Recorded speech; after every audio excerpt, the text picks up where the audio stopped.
Hello and welcome to our 16th Game Starter.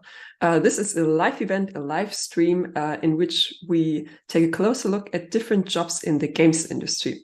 Thanks a lot for joining us for our very special edition on quest design. We've got 3 quest designers with us who will tell us all about how their day-to-day work looks like, but also how they got this job and what they like so much about it. At the end, maybe you too will want to be a quest designer. We will see. But before we dive into that, I want to tell you about another event that is coming up here in Hamburg, but also on the live stream. And that is our Gameslift Incubator graduation. The Gameslift Incubator is one of our 2 funding programs from Gamecity Hamburg. It's a very special one, unique in Germany, in which 5 teams go through a program in which they have the wonderful opportunity to learn a lot about just game marketing and how to prepare their games for the market themselves.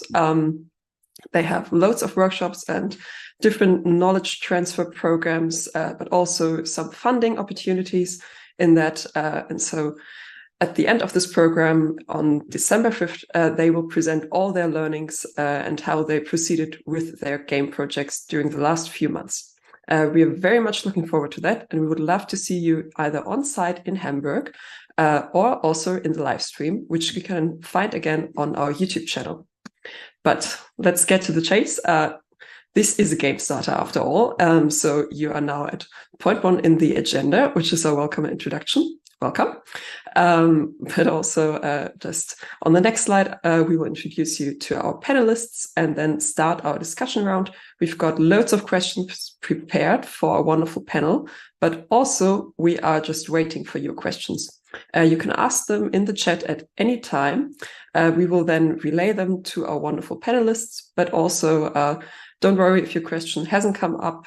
It's just if they didn't fit to the topic that we were talking about during the first hour, then we will fire them up in the Q&A round. This event will end at 7:30, so you can all enjoy the rest of your evening. So who are we talking to today?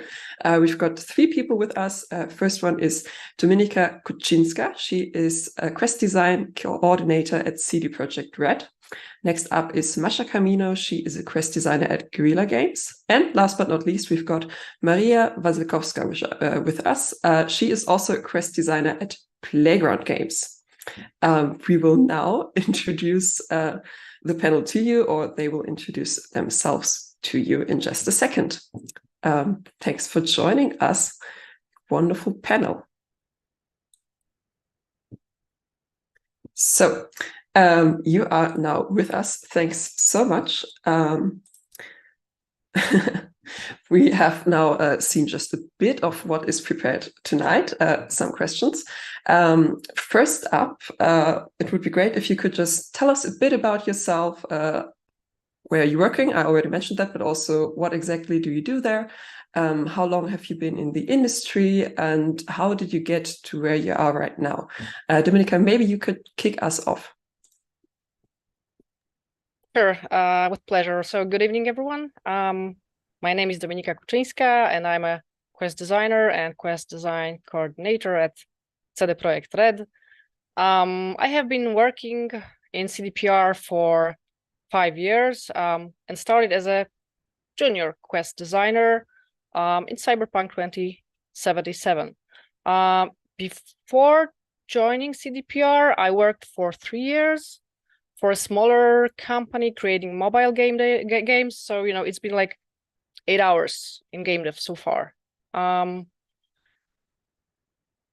Before joining the industry, I worked in publishing houses as a publisher and journalist, and before that as an archaeologist on excavations. So, you know, I just joined the industry by going to a conference that takes place every year in autumn in Poznań, Poland. It's called Game Industry Conference, and, you know, I just went to lectures by people from CDPR and other companies and just decided to educate myself in this field. And I think around a year later, maybe, I just started my first job as a game designer. So now I'm currently working on the Polaris project, which is basically a new game in the Witcher universe. Thanks for joining us. I kind of want to hear all about your first life as an archaeologist, but I think we will have to save that for another panel at some other point. Mascha, can you tell us a bit more about you? Yes, hello. Nice that I can be here tonight. My name is Mascha Camino, and I work at Guerrilla Games as a quest designer since February this year.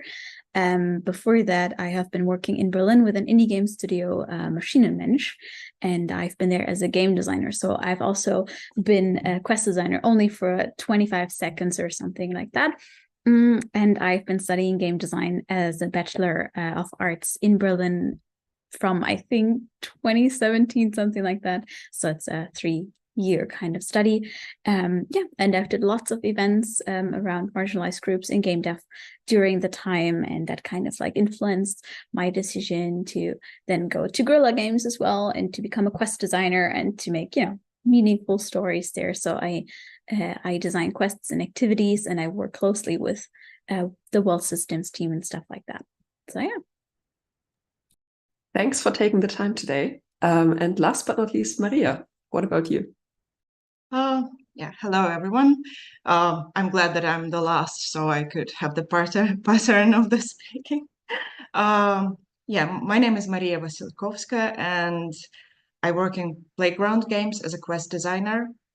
I work here for a year and a bit. I started in October 2022.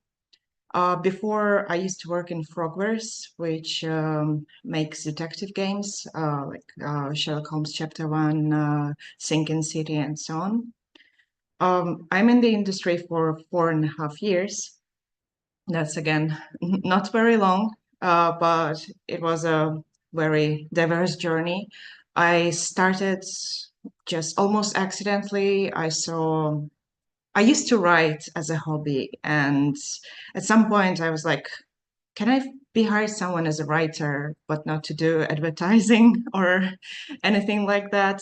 And suddenly I saw a writer for games, and I didn't know that was a thing, although I played games for my entire life. And I started trying all these positions until I reached my goal and did Hidden Objects as a game designer, and their game designer position is like more of project manager, narrative designer, also for puzzles. So I got a grip on almost every aspect of the profession. And after that, I decided to move, and I was lucky to get to Frogwares as a feature designer. So I did various features like UI related features as well. PS5, I helped porting Sinking City to PS5. But then I started missing narrative part, and I didn't want to return fully to narrative because I got some technical skills. And I asked to transition to quest design department. And yeah, here I am now. We're very glad that you're here. Also, I think it's very interesting already, like how different your paths are, but also I'd say very typical maybe for careers in the games industry. I think lots of our viewers can relate. But Mariia gave such a great segue into the next part. So Anna, take it away. Yes, thank you so much. Yes, now we want to know more about your job and the job that quest design is all about. So the master question, we just kick off with the master question. What exactly does quest design entail? Maybe Dominika, you can help us out and start with a kind of definition you have, or like maybe explain what is quest design. Yeah, so to be honest, I was wondering about it because it's not an easy question. It is at the same time. So from my perspective, quest design is kind of a process of creating tasks for players to complete in a game in order to progress in the story. I would say it's this, and in CDPR, for example, quests are typically complex story-driven missions that focus on both narrative aspects, clever use of the world, interesting use of game mechanics, etc. This briefly means that each quest is usually a short story presented in a specific circumstances, in a specific world. But unlike books or movies, because we create games, it's an interactive story in which players make interesting decisions and bear the consequences. So what we do is basically creating tasks for players, interesting tasks for players. Thank you. This is a great thought. Mascha, do you have anything you want to add about quest design from your perspective, or would you say yes? Dominika said it. I think I would say yes too. Definitely, I think you had a lot of very good points like this. The sense of creating a meaningfulness to a game is, I think, very much also found in quests and quest design, and giving the players the opportunity to explore all the systems that we put in the games and understand them a little bit better, and also tying these systems into the story that we oftentimes tell within our game, and giving the players the moment to make sense of it as well, because oftentimes it's very easy to be a little bit overwhelmed by everything the game throws at you at some time, and the quests help pace it a little bit better and guide the players through the experience, but also giving them the most shiny and nice things to look at on their way, but leaving it open for them to explore on their own pace, if this is something that your game has as an option. Obviously, not every game is the same, and therefore I think I totally agree, Dominika, with you. This is a very difficult question somehow as well, but boiling it down to saying creating tasks for players and giving them the openings for making oftentimes meaningful decisions is definitely something that we do a lot. Yeah. And Mariia, maybe you have something to add from your perspective about quest design? Sure. I really agree to the points Dominika and Mascha said. I also would add, I will maybe sound like this weird teacher at school who thinks that their subject is the main in your education, but I think that quest design is like the point where all work for the game meets. So we get everything that was made for the game, the narrative part, the tech part, and we combine it together in an experience. So like sometimes I worked in not open world games, they still had quest design in it, because we have to pace it together to deliver the game by us. So yeah.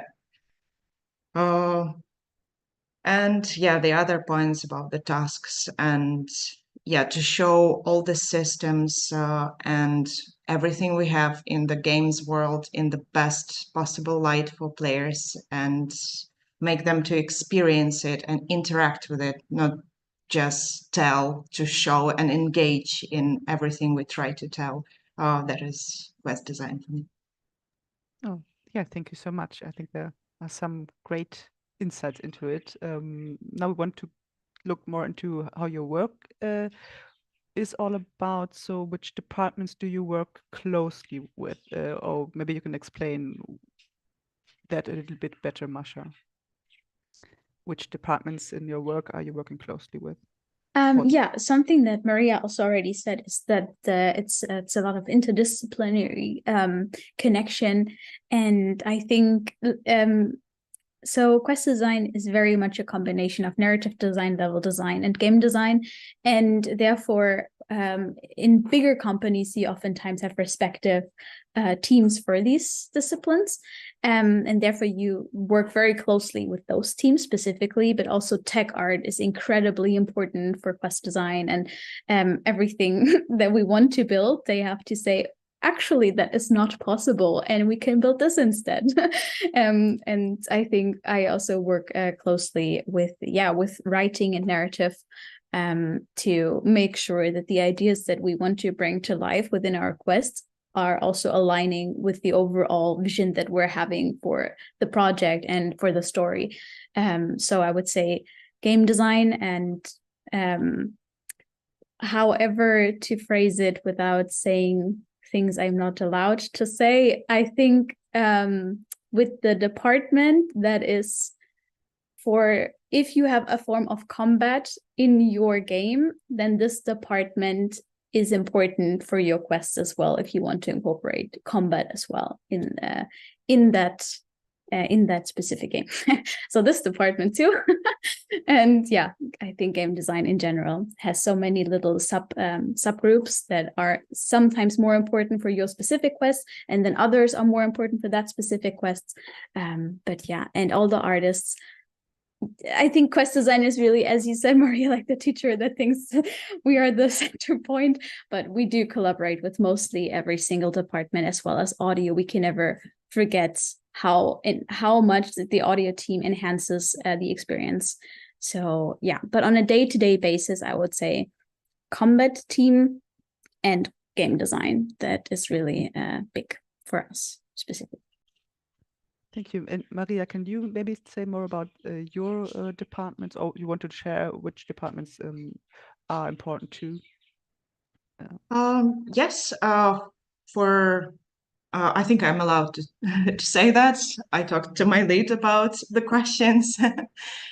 In both companies I worked and working now, usually we always go together with writers. Writer is usually part of the quest, equal, like we make scripts and we ask writers to write something for that script, and we have the story. Sometimes we create the story with the writers, or writers have already written that.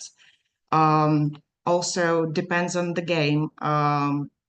Like heavily storytelling game wouldn't involve level designers that much, but in other types it would be always together with a writer and level designer.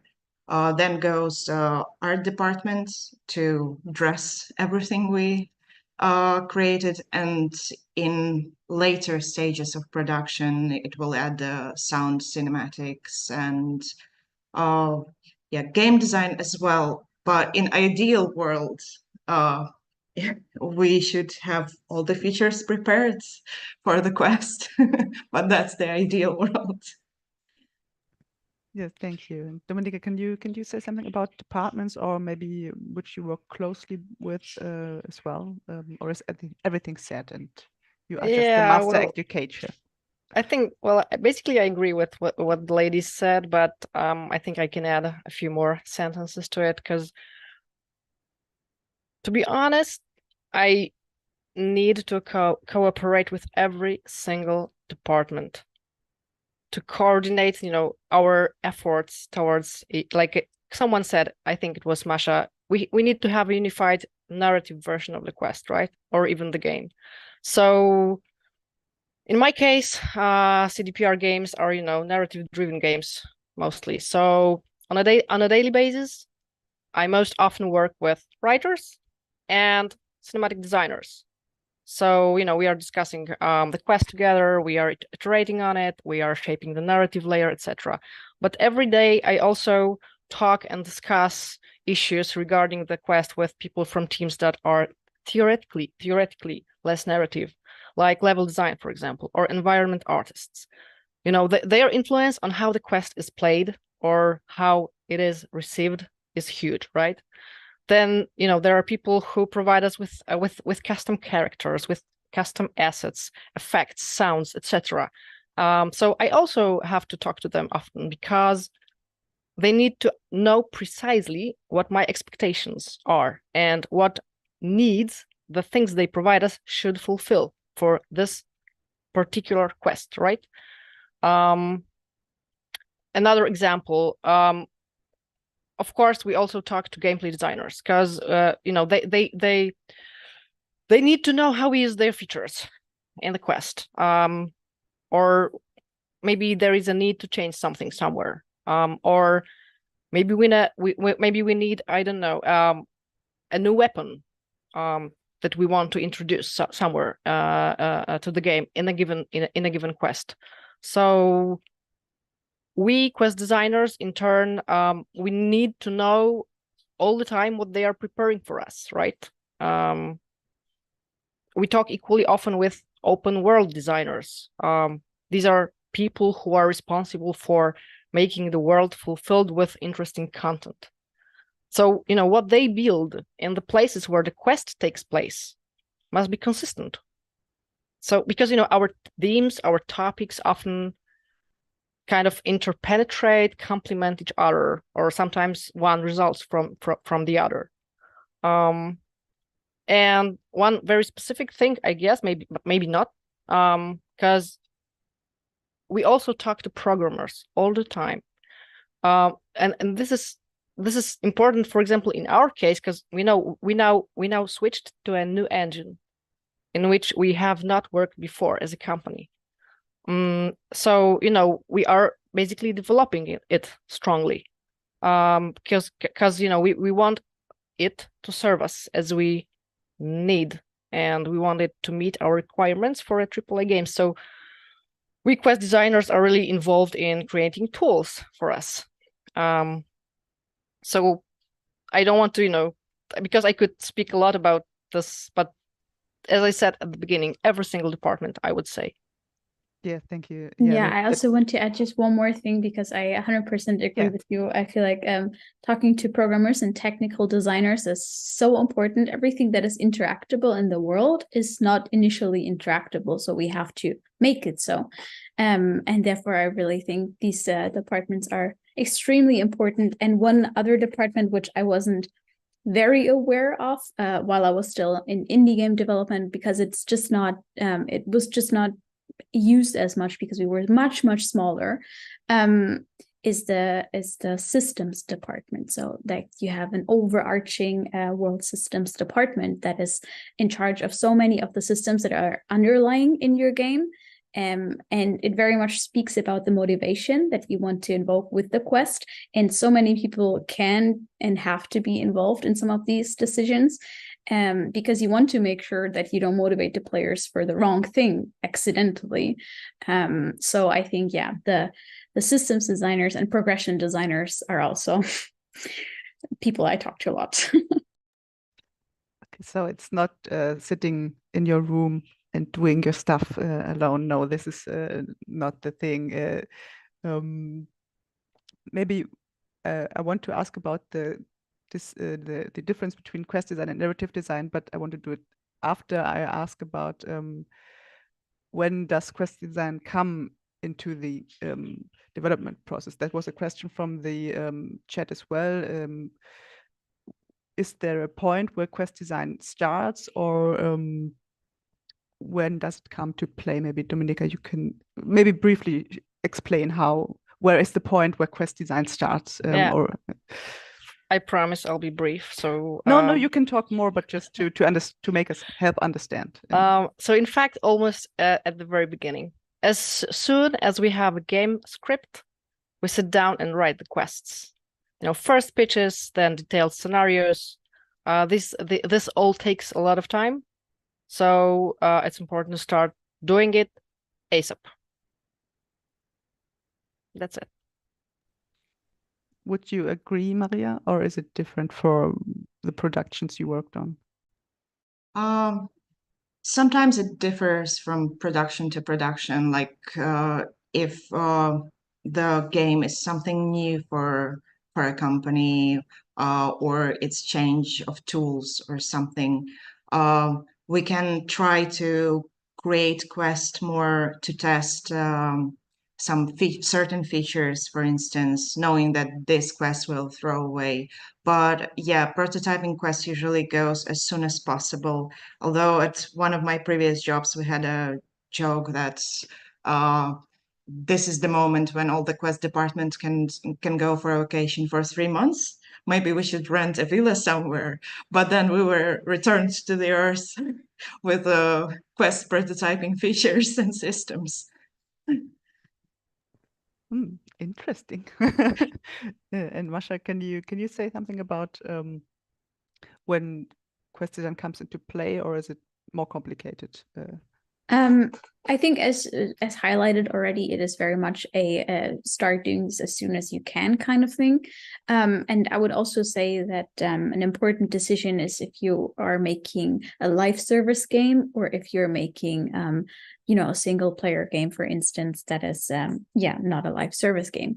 That very much kind of influences on how you iterate on your quests, I feel like, and gives it a different kind of structure. But yeah, iteration within quests is something that is crucial within like every department, I would basically say, in game development, but it takes a lot of time, and it's something that varies from player to player quite a lot, and therefore you have to also take in all the time for the testing. So thinking about all the time you have to spend after one thing is made, as soon as possible it is started, basically. Yeah, thank you. So now maybe we can answer the question, what is the difference between narrative design and quest design? Mascha, can we explain it or can't we explain it? I think there are better people for that to explain than I am, but I would say that with quest design, it's a little bit more focused also on other departments too. So also on the level design a little bit more, and on the game design, and it's less about the solely narrative experience and how to enhance that with the game mechanics, but about like building this overarching thing that holds it all together from start to finish. But yeah, I think I should probably let someone else try and explain that a little bit better, because it was the one question that I was mincing my brain over and over and trying to find a good answer. Yeah. Well, that's part of our Game Starter series, mincing your brain. So maybe Dominika, you can explain it, or is there a different view on narrative design and quest design from your point of view? So the funny thing is, I cannot answer these questions comprehensively because, there is no such a position in our company. So I can only judge by some descriptions of these positions and job offers, for example. For me, it usually seems like it's pretty much the same. Maybe, titles may differ depending on the studio, I guess, I believe. I'm not sure. Okay. So Mariia, you are nodding, not nodding, shaking your head, thinking about it. Sometimes nodding, sometimes shaking. I don't know about other companies, but in my previous company, in my today company, although narrative designers are called like narrative designers, there are more writers. And the most crucial difference in all companies I worked between these two is that narrative people, they write and sometimes script dialogues, but quest designers, they heavily work with tools. They script all the game together. We work with features. We actually put that all in engine and do the logic of the game, which narrative designers, in my experience, didn't do. Yeah, thank you. This is great that you mentioned it, because now I want to ask you about your tools that you use. So help us understand how this works for you. You can just keep going and tell us about the tools you mentioned that you work with. I'm not sure if I'm allowed to name the exact tools we're working with in Playground, but usually it's the main thing where we work. It's the engine. In some companies, it can be Unreal with some additions from the company, or proprietary tools, but they usually are very resembling Unity or Unreal and so on. Also, usually it's some program tool to do the narrative part of the quests. to put the strings in, or also to perform the logic of the quest, like quest entities are in separate place in engine, and the quest progressions and overarching story is in some other tool where we also have dialogues and so on, and maybe something third for actual strings, because it's usually connected to localization, so we cannot keep it all in one. Yeah. Oh, great, thank you. And Dominika, can you tell us more about the tools you use, or what kind of tools that help you in your day-to-day work? Yeah, sure. So at the very beginning, when we create documents, when we write scenarios, it's just, pen and paper.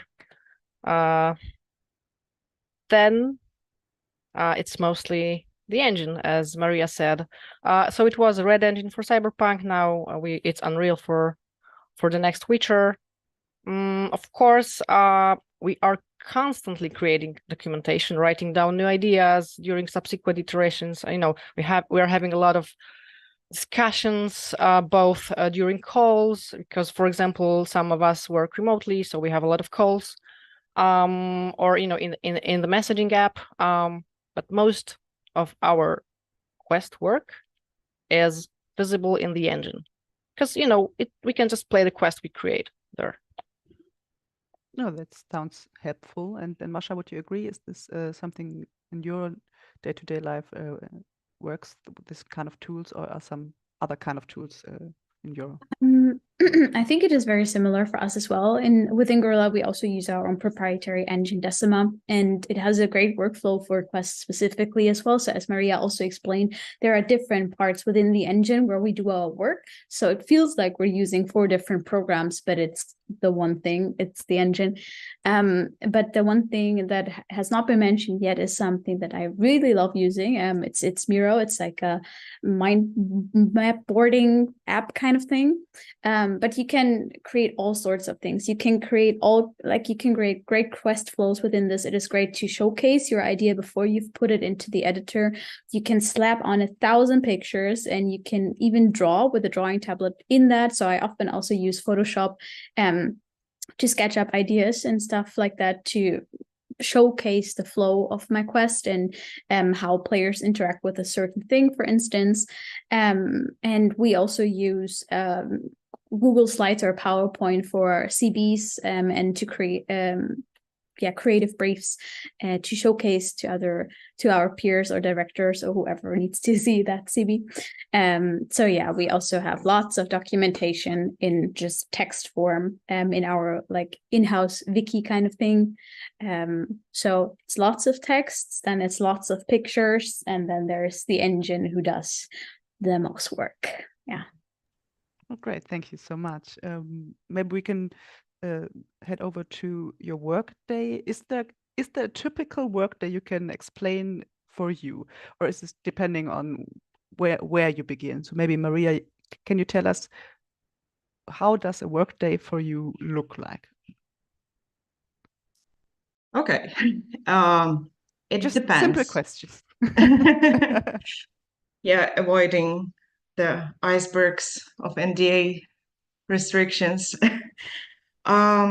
It depends. It can be a meeting heavy day when it's it depends on period in production, because at some point when the quest is still on some board for showcasing it, it's mostly meetings, talking, presenting, pitching, and then making decisions. Afterwards goes it can be a couple of really calm days where I just sit and script for the whole day. I really love that. But still, it's often has scattered communication moments because we have to order assets, have to ask how that thing is ready and so on, how to put it. And yeah, it's usually design meetings, support assets meetings, and personal work on scripting and playing testing what I've just scripted. Okay, thank you. Is this different for you, Dominika, or would you say you have a typical work day that you can talk about? Well, basically, I agree with what Mariia said. I can't say that there is a typical day for a quest designer, because every day brings new challenges and new surprises. There are days when I spend all my time in meetings, discussing different topics with different teams. There are days when I write scripts. There are days when I just turn on the engine and create or improve a quest, right? And there are days when it all happens at once. These sound like fun. And Mascha, is there a typical workday for you, or would you say yes? What Mariia and Dominika said, it's just depends on the process. I have to agree. Like as I said, I've been with Guerrilla as a quest designer since February this year, so it's not super long. And I have to say, I don't think that there was really anything typical about the workdays that I've had so far. So I would agree that it really depends. Also on the part of the project, whether you're in pre-production or in production, or like that really much also influences what exactly you're working on. And in some phases of the development, you have more repetitious work where okay, again today I'm gonna script this, test it, and then fix my own bugs. But it really depends. Lots of meetings oftentimes, but it is also definitely something that I value, to show my work to the peers and kind of go over it and come up with iterations for the things that I create at the moment. Thank you. I have one more question before we head over to the career part of the questions. Is there something that was unusual or surprising as in a task that was surprising or unusual in quest design for you, Dominika? Is there something you said, something funny you had to research or had to script? Is there a story you could share, or maybe not? You don't have to answer if you don't have a funny story. Maybe it's a So I believe secret Mascha story. and Mariia will just agree with me that every single day brings surprising tasks. Okay. But I think I have one example. I think I could have like more, but I can give you one. So when we were working on Cyberpunk 2077, there was a situation where we created monks in this dystopian version of the future. And at some point, we realized that we didn't have much content with them. So I was given a task that I had to create a quest with a monk. And that was it, a complete creative freedom. So because I meditate a lot every day, and I'm interested in such topics, I just created a quest that is 100% based on a real meditation that I myself sometimes perform, and it's there in Cyberpunk. So I believe that's what's beautiful about this job: that creativity, freedom, sharing our dreams, our passions, what we love with people all over the world. This sounds really cool. Now I really have to play it. It's still on my list. And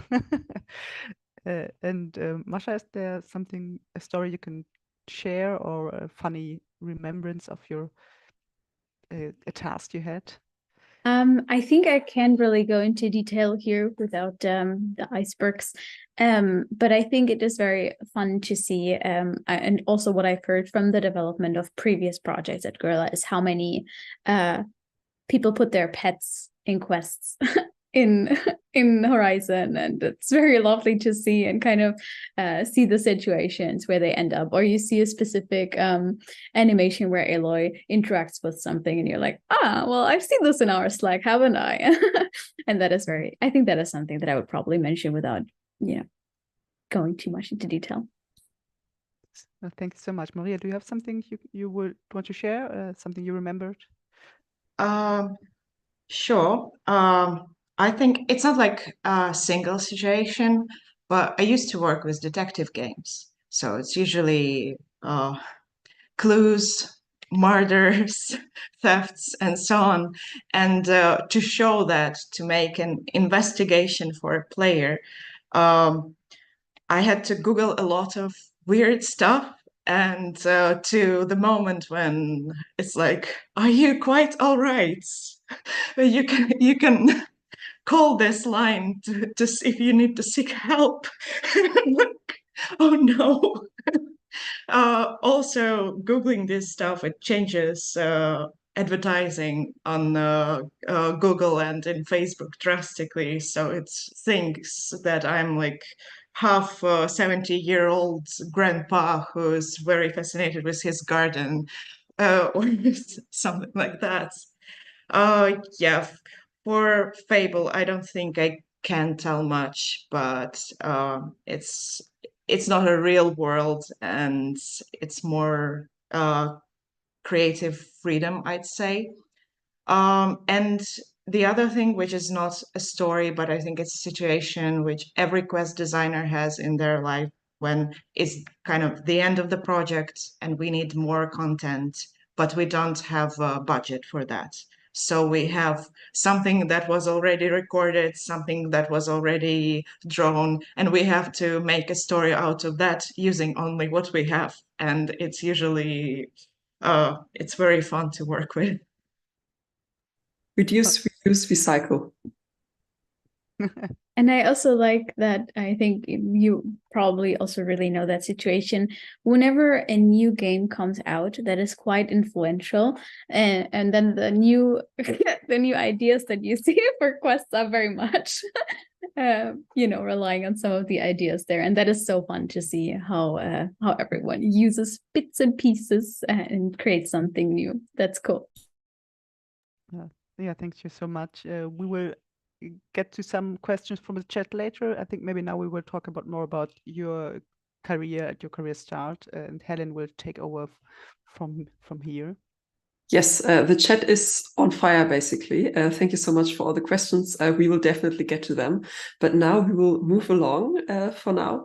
You already told us during your introductions a bit about your way into the industry and your career backgrounds. So we always ask, what kind of formal education does someone need to take the position that you are in right now? I think your answers might be a bit different for each of you, but in general, would you say there is formal education that a quest designer could benefit of or from? Mariia, like when you look around in your team, are there any common ways they took or any formal education that they can benefit from? Yeah, I actually maybe a bit freaked out at my introduction part and didn't say what I did before game development. In Ukraine, we don't have any games education. So every Ukrainian game development person comes from any background except properly educated game designer. I used to be a cultural studies PhD student. I also taught some classes at university, so I'm very much a bookworm in past. But that's very helped me with creating stories and creating worlds and so on. But before, I used to work in Ukraine with fellow uneducated game developers. And here in the UK, I see big difference because I presume I'm the only game design department person who has no education in games. All my colleagues, they studied different game design programs. There is no program specifically for quest design. It's something they chose later in the path. So I think to get here where I am, it requires to have a previous experience in AAA or maybe AA game development, and how you get there before that can vary. Would you say there is a difference in approaching your work between your colleagues and you, like something they picked up during their studies? Or, I mean, I can very good imagine that that's not the case because you learned on the job from other people? I think this is a very personal point of view, and it depends very much on my personality. I feel like they're more confident in some moments, because again, as a scholar in previously, I'm used to rely on books saying like that big person wrote this, so we do like this. And in games, I cannot say this. It's a previous experience, it's a feeling. And yeah, I feel like proper education could give more confidence. But again, it's not something that is very much required. All right, thanks for sharing.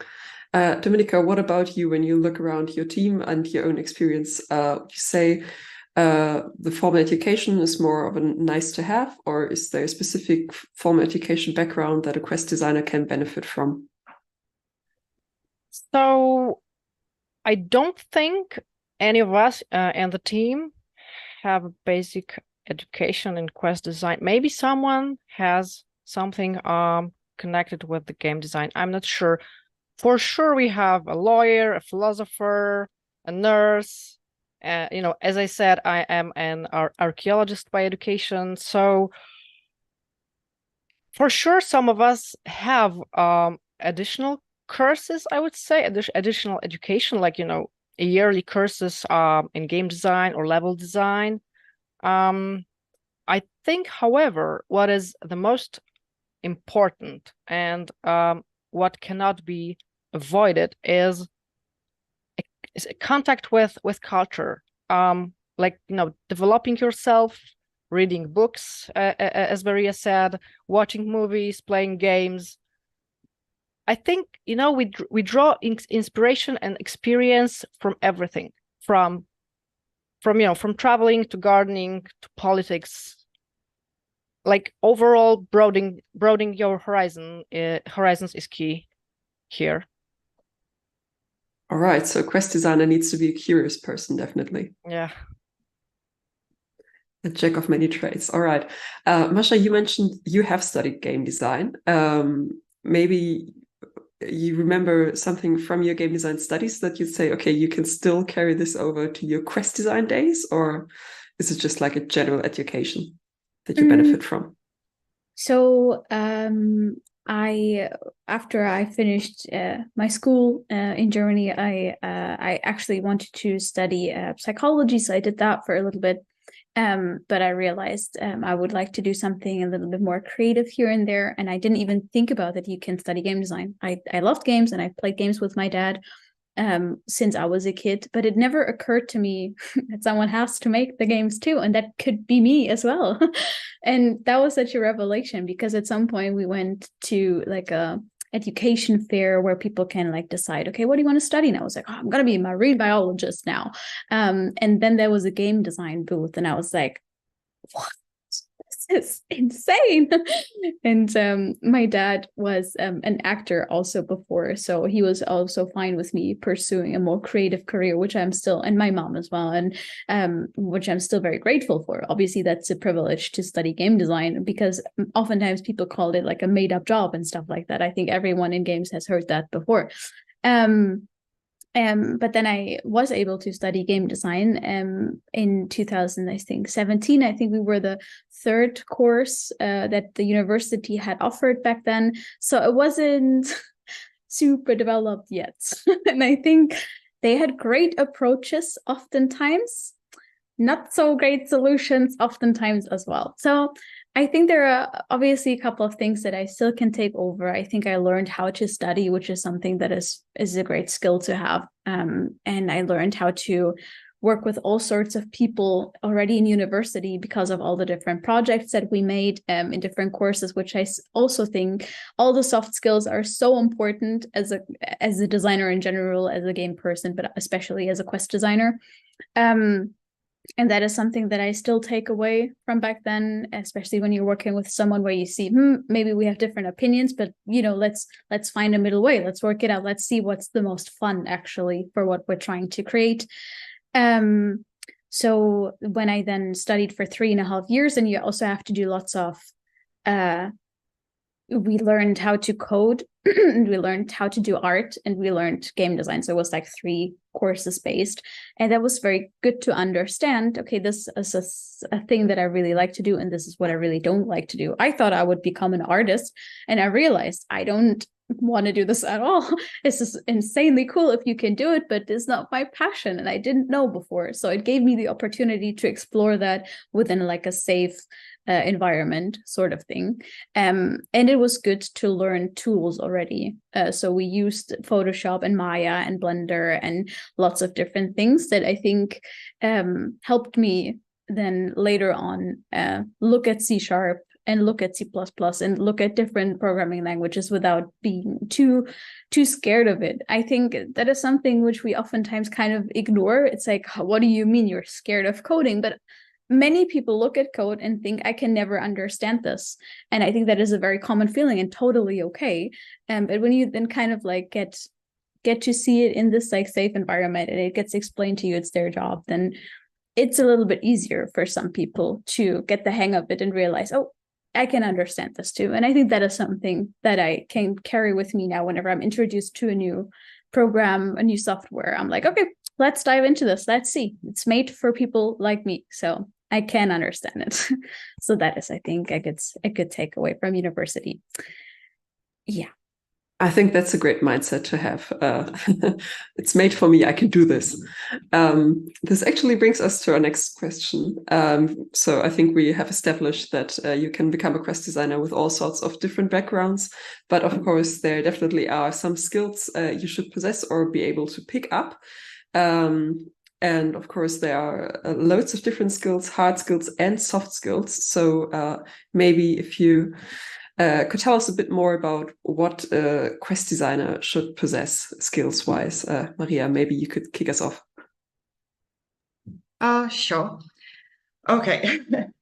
I really liked what Dominika mentioned about broad horizons, to be in culture. So, and what you said, jack of all trades. Yeah, it's kind of you have to be curious. You have to be on time with culture, with everything that human civilization creates to tell your stories. Plus hard skills, the programs, I would say basic knowledge of programming would definitely be of help. For instance, I was looking at open positions in playground games before I was successfully hired.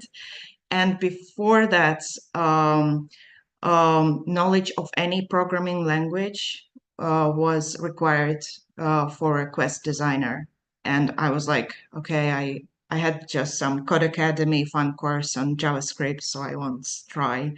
But now actually this short course on Code Academy on JavaScript, it helps. Yeah.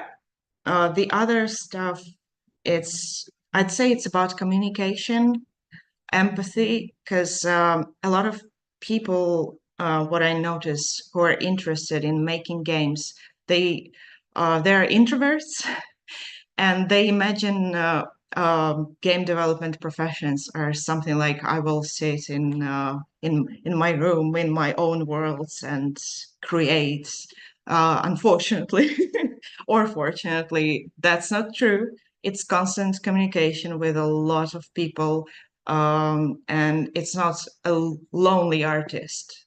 It's like a big factory of artists, and we have to work as a single organism together. So yes, communication, basic logic, and curiosity, broad horizon. That's something for me, I think. Yeah, that makes total sense. Mascha, do you have anything to add to that? Yeah, I think that is very good points from also both of you. The broadening horizons is so essential. Also to kind of be up to date of what's going on in the games world helps you a lot, just to understand what the consumers want, what is fun at the moment. And since society is evolving super quickly, even more quick than we used to, it's good to know just what's going on for sure. But I think, yeah, I would say empathy is this one key ingredient that I would love every person working literally anywhere have. But many people are lacking a little bit in the soft skills department, especially when you communicate a lot through text. Oftentimes, it's a little bit forgettable that you're communicating and working with other people. Yeah, when looking at text and programming the whole day or the engine, it's very easy to apply the same language that you use with the program, and it understands immediately with people. And that sometimes creates a little bit of a conflict where, you just say thank you a little bit more often or stuff like that. Yeah, just acknowledge your peers' work and see that you learn from them and they learn from you, that type of stuff.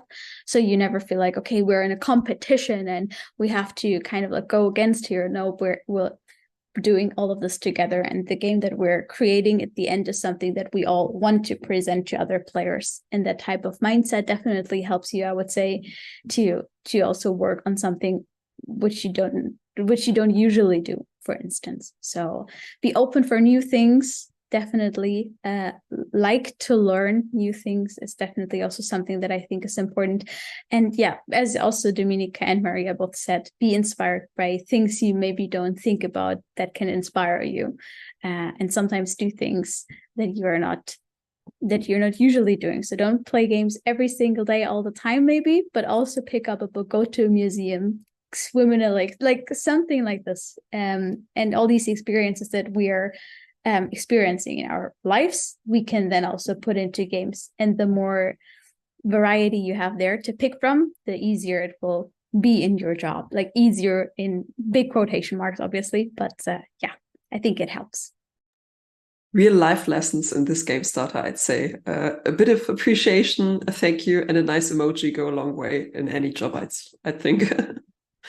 Dominika, is there anything your ideal career starter in quest design should bring to the table, soft or hard skill wise, that we haven't mentioned before? I don't think I have much to add when it comes to soft skills. Maybe, that emotional intelligence and interpersonal skills are key, but Mascha and Mariia already said that, right? I know that it's maybe difficult to believe, but game dev actually is a small industry. So it's worth building good relationships from the very beginning. As for the hard skills, at CDPR, for example, when we create quests, we use visual programming language to create quests. So maybe such a skill would come in handy. I think it's also good to know an engine. It doesn't have to be Unreal. It can be, something simpler. And you can also write short stories to practice creating, interesting stories, basically, and credible characters. And yeah, I guess that's it. All right, perfect. That actually is a great segue once again to the last question from this area, which is if someone from our audience is interested in becoming a quest designer, what would you recommend them to do? Where should they start out? And also, what resources are they that they should look into? Do you have anything that comes to mind in this case? Mascha, maybe you can start us off.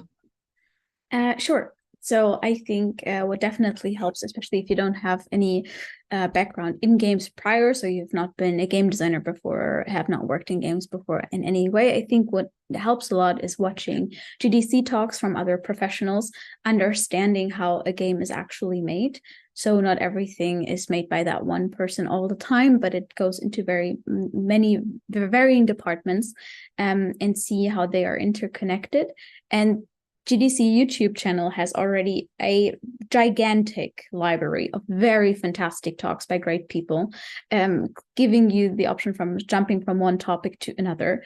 And don't be shy to look also into topics that are not titled Quest Design 101 or whatever, but also look into level design. I think is something that helped me personally a lot to understand spaces, to understand crowds, to understand guiding players through spaces, and creating and evoking emotions through that as well. I think there are also very good books to understand the emotion of play, and how I'm trying to remember the name. It has Journey on the cover, and it's really nice. But I forgot the name of the book. But I think if there are resources we can hand out later, then it would be one of those. And I would also suggest for new starters to look for volunteer opportunities. I think is always something that I value a lot. I have met the person at Guerrilla that hired me in the end through a volunteering experience where I was a volunteer who was a speaker, and we just ended up chatting together outside. And at some point we were like, what do you do, by the way? Like, oh, I'm a game designer, I'm a quest designer. And then, you know, it just happened to be like that. And never underestimate like your peers that you spend the time volunteering together. And I think also some events can be cool to go to just as a networking experience in general, to get the feel of the industry a little bit. So yeah, as also has already been mentioned, tinkering around in the engine a little bit is fun, I think, and good start to familiarize yourself with different programs that you hear more often, maybe in talks through networking or whatever, and getting the hang of that a little bit. And yeah, then kind of finding out, okay, I'm more interested in narrative experiences, and maybe start to write some things, I think also helps. But yeah, there are many different things, and I'm sure Mariia and Dominika also have good additions here as well. But yeah. Yeah, thank you. Very good tips, I'd say. Yeah, Dominika, do you have anything to add? Yeah, I think I would suggest learning one of the ready-made quest tools, such as, for example, Shadowrun Returns Editor or Skyrim Creation Kit. I myself started creating quests with the first editor, the Shadowrun Returns. All such tools have very good documentation. You can find information everywhere, basically. Using them you can create very cool quests. You can post them online, and you can get feedback from people who play them. So, this will not only allow you to learn a certain way of thinking, but also in practice check whether, doing quests is really something you want to do. I've never heard of those tools. Sounds very interesting. I have to check that out. Mariia, what about you? Do you have any other practical tips on hand for that? Yeah, sure.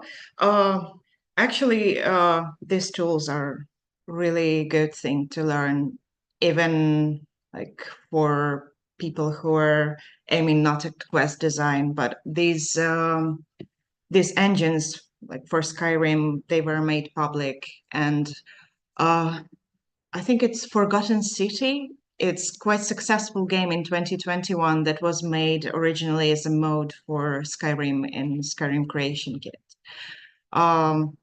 But for a game starter, what would I suggest? I don't know if it's unpopular opinion, but for me, the first goal would be to get a job in the industry, like any job.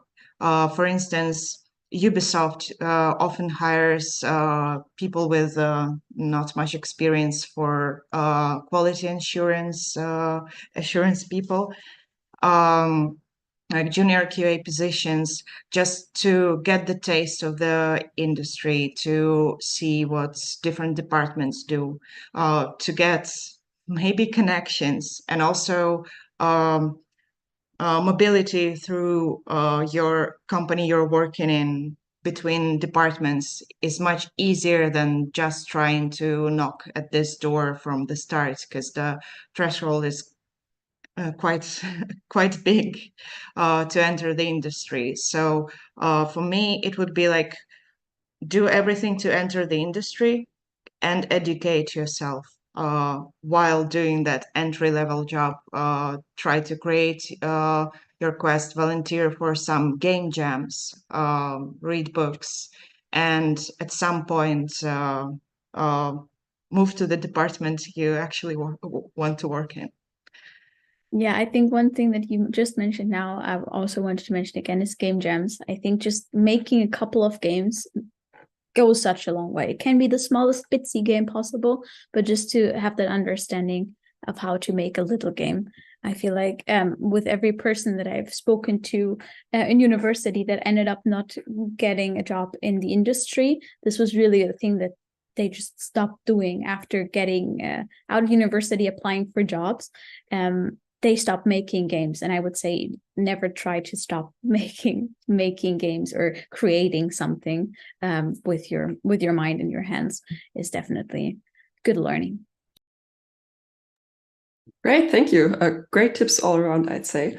We've got one last block of questions from our brains, and then we will move entirely over to questions from the chat. So please keep them coming. But for now, Edda, take it away.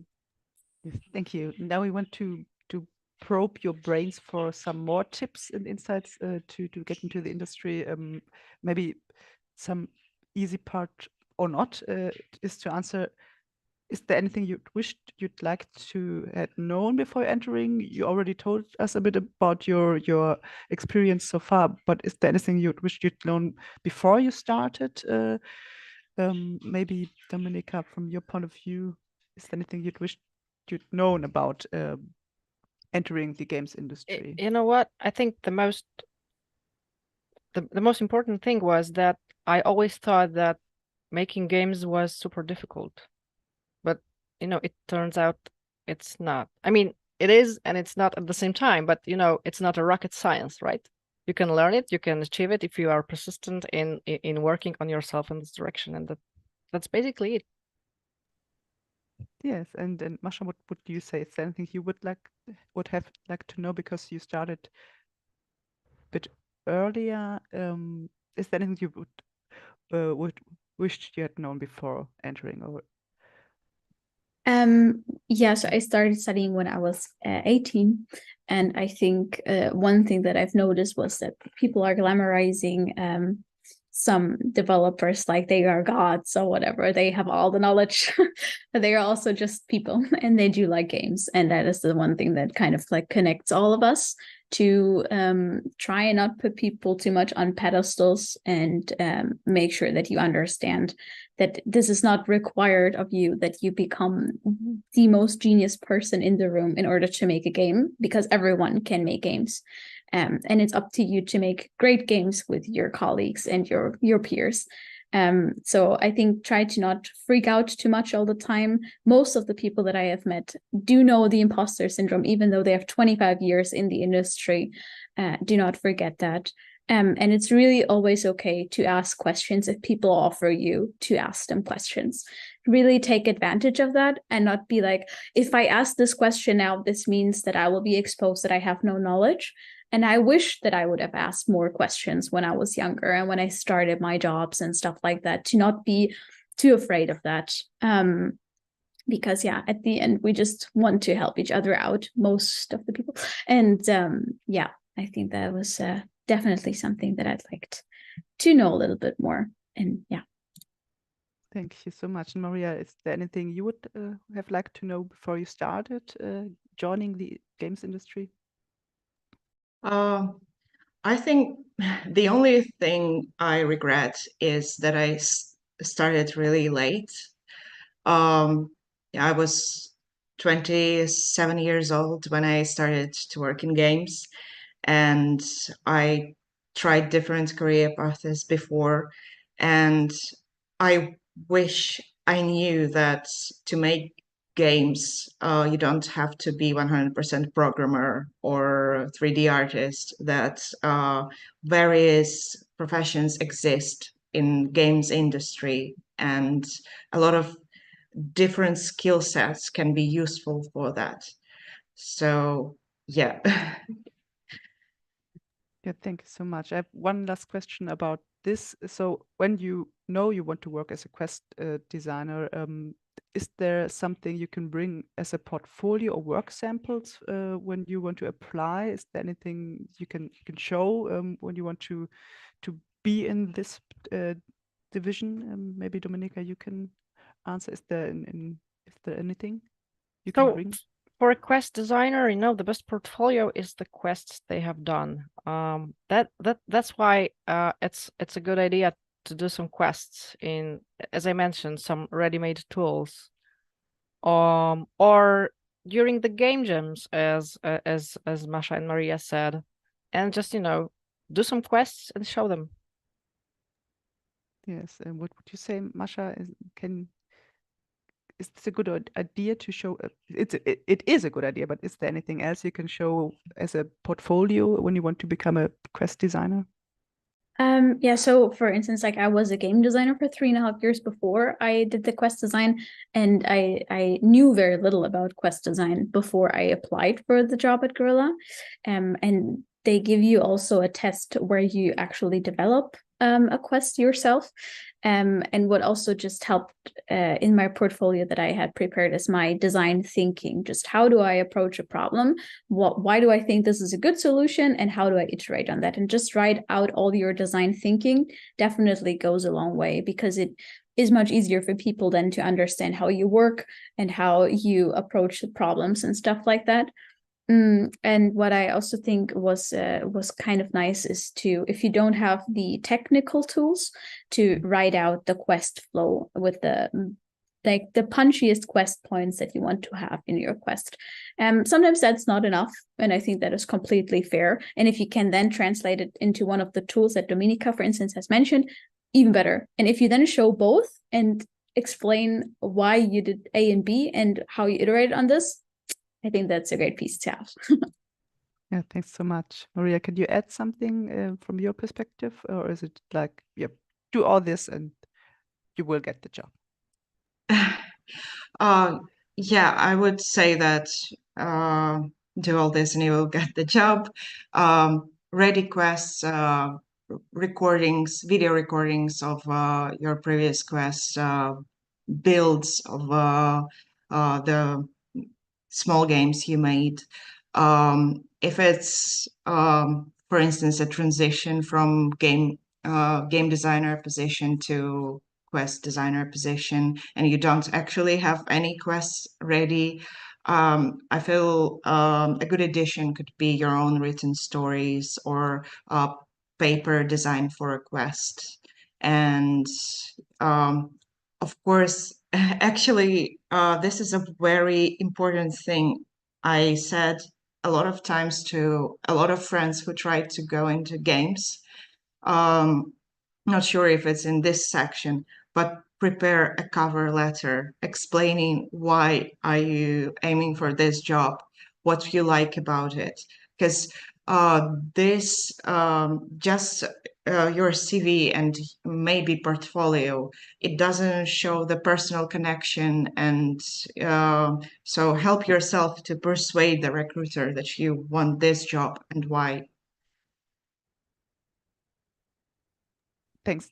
These are so many great tips for career starters. Thanks a lot. I think we will now head over to the other questions and some chat questions that are lingering for you as well.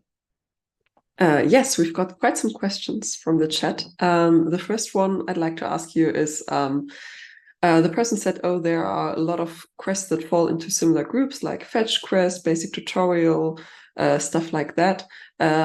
We all know them, we all have to play them, and they're included in pretty much any open world game. But what are your tips on like spicing these up and making them interesting, although we kind of all know what we have to do and that there might be a repetitive core to them? Maybe, Dominika, do you have some great tips for game designers how to improve their fetch quests? So I don't, because we don't do fetch quests in C4. Just So as an I would example. say avoid fetch quests. Just don't do it. But you know, this is also something we do in CD Projekt Red. We treat all the quests equally. There is no real difference, for example, between the main quests and your side quests. We give all of them the same attention. And maybe that's the key. Sounds solid, I'd say. Mariia, what about you? When you look at certain quest groups, do you have special tips on how to spice them up a bit? I think that actually this basic skeletons of quest types, they're always present. Like strip out some amazing quest to its core and you'll find a hidden fetch quest or something. Or tutorial quests, they're very necessary and we cannot go without them. So the key is be sure that your quest is aligned with the world, that they tell more about the world, that they have a narrative, and they make connections with NPCs in them, like with, I don't know, real people. So it's not like I lost something, bring it. It has to be a story, something that gives a meaning to the action you perform. Yeah. All right. Someone else also asked, how do you make sure the quests don't feel repetitive but push the story forward? And I'd say that's like the same answer, perhaps. Or would you like to add something to how to make sure your quest continues the story? That's a complicated question. Because basically for quests, we have a story on one side and we have our systems and features on the other side. And also some companies call them verbs. And we have to be sure that we use all of them in the quests. And I think sometimes it can turn that a lot of quests in the game and something feels repetitive. There is like feels a certain pattern in it. I feel this should be in reviews within company, play it together along with your peers and get fresh eyes, do play tests with for instance, artists. There's like common joke in games that artists never play games, so you can use them as a fresh eye and see new angles. All right. There's actually another question that kind of relates to that from the chat, which is how do you balance narrative versus gameplay? We have games like The Last of Us where the narrative is king over everything. That's why the gameplay often feels rather dull. Still a great game, of course. That's what the person writes. I just want to stress that. So how do you make sure not to fall into the trap of having the same mechanic over and over and the tempo of the narrative side does not fall flat? I'd say it's a complicated question. Maybe, Dominika, you are nodding, you are thinking. Do you have anything to say to that? So I mentioned today that we have to be in constant touch with all the departments, also with the gameplay team, who create tools for us, who creates features for us, and they also have to know what we use, right? So I believe we just have to talk a lot between the teams to understand our needs. Also, you know, I think every single quest has to be unique. It has to be special. I mean, it just has to give emotions and experience players will remember. And if you also use even the mechanics you already know, but maybe you just twist it a little bit. Maybe you can use it, from a different angle. It will change everything. Yeah, that makes sense to me. Mascha, do you have anything to add to that? Yeah, so I also agree. Like when you really look at a quest and look at its bare bones, as Mariia also described, then you will see a lot of similarities between different quests. And that doesn't mean that they are bad because of that. It's quite the opposite. It's quite nice to give players the opportunity to understand systems that they've already seen in different ways and kind of adapt to that. But it should be the way that also new players who do not have that game vocabulary can also understand what you're trying to purvey with your quest. And I think such as tutorial quests, in my opinion, it's one of the most difficult quests to design, honestly, because they oftentimes are very neglected. They get added to the game at the end oftentimes, and then they feel like the worst start of your game that you can have, and you're very sad about that, because what comes after you open that door is amazing, but some players will never see that because they didn't like the tutorial quest. And therefore I think, as you also said, Dominika, to give every type of quest the same attention goes a very long way, and it should always kind of shape your world. I think it's okay if not every single quest drives forward the story in a big way, but I think that every quest that you have in your game should serve a purpose. And if that purpose then wraps around your world building, for instance, nicely, or develops your character, or it develops a relationship between two characters, and stuff like that, it's just as nice and meaningful for players to explore, and a nice reward for them to get at the end of the quest as well, besides the loot that they get. It's part of the experience for them to figure it out on their own as well. What is this quest in the game, and what does it mean for me? And then be like, I know what's happening here because we've seen it in a little side quest, and then they're happy about this. So you create all these like little happy moments for the players where they feel smart, and that is great. So if it's the bare bones, it is a fetch quest, but you've shaped it into something magical, and the player is so happy to bring back that one little piece of something to that NPC that they've met on the flying ship. Great. I think that's okay too. But yeah, if you give the same attention to every quest, then you will very surely come up with a very great solution for the game world that you're creating as well.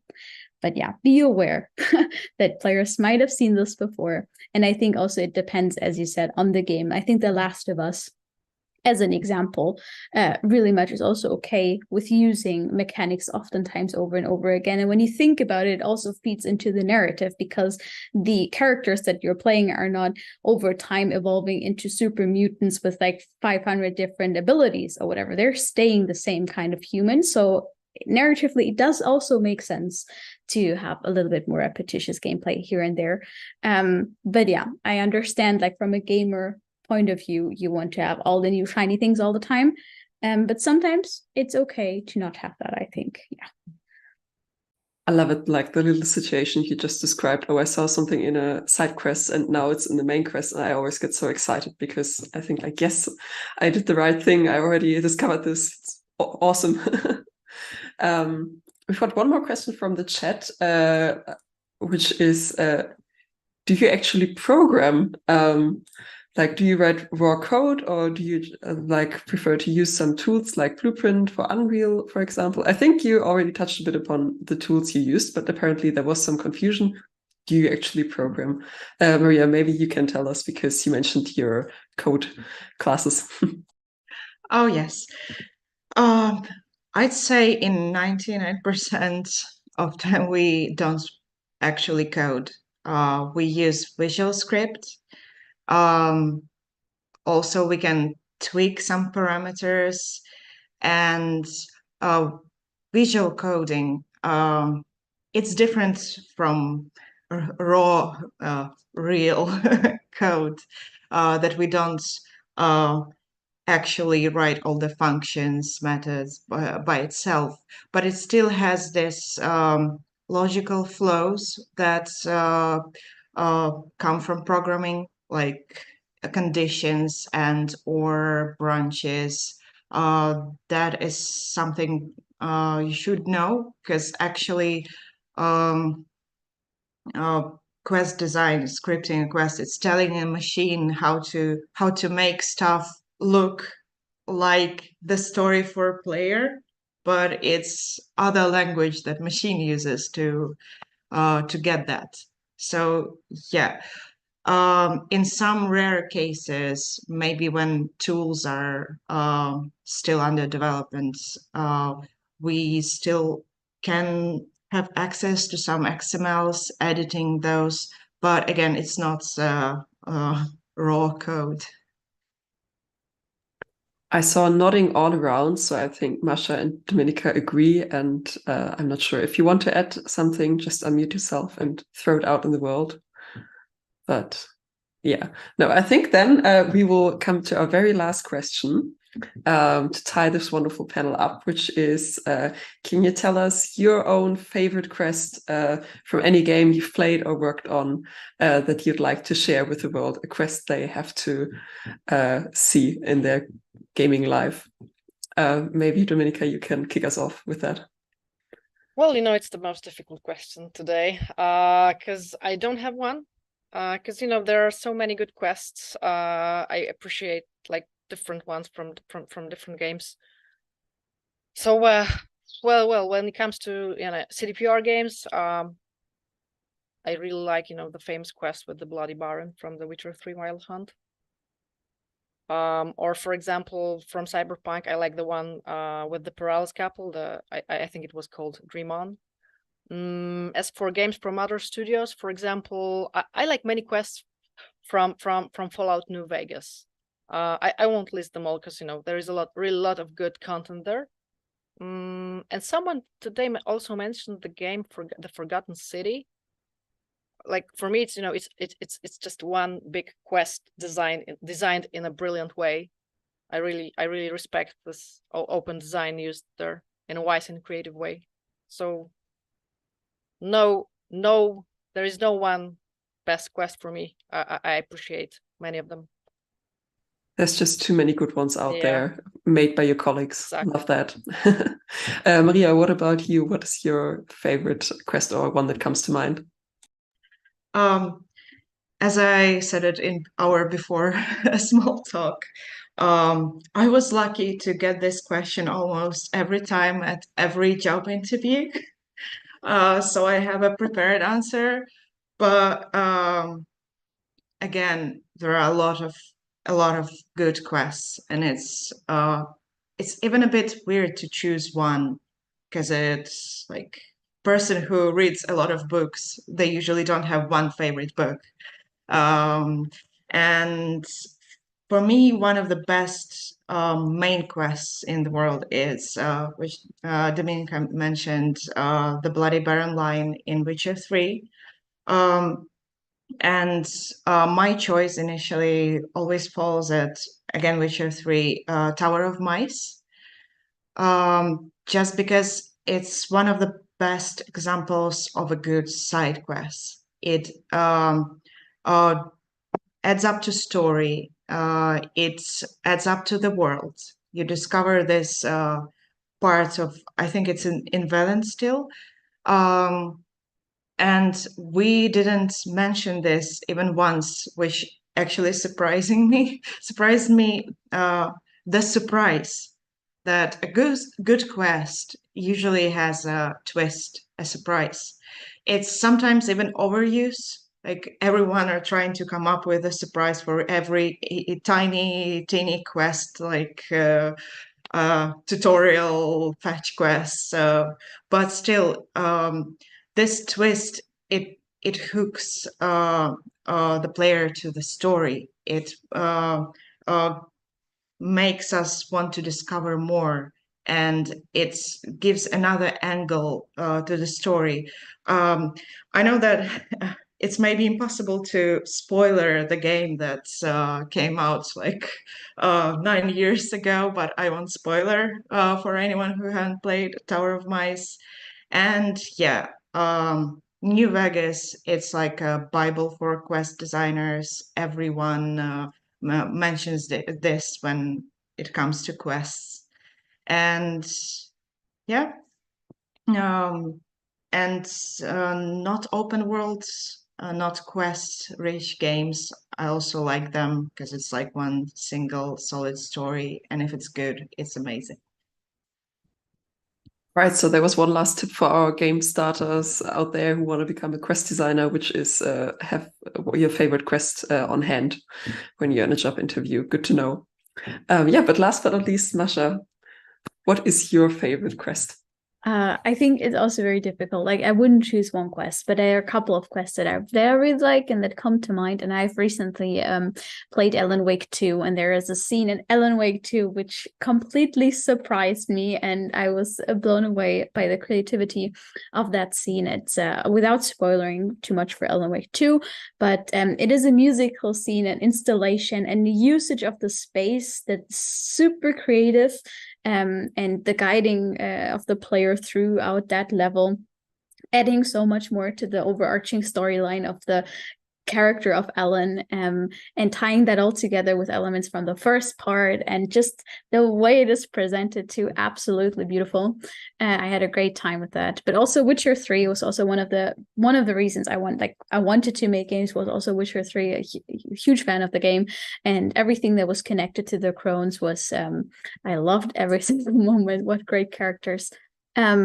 But I think also for games that are not very story heavy in that sense, like one of my favorite games of all time is Hollow Knight. And I think Hollow Knight, everyone should go play Hollow Knight, but it also does a great job at creating these quests that players create for themselves.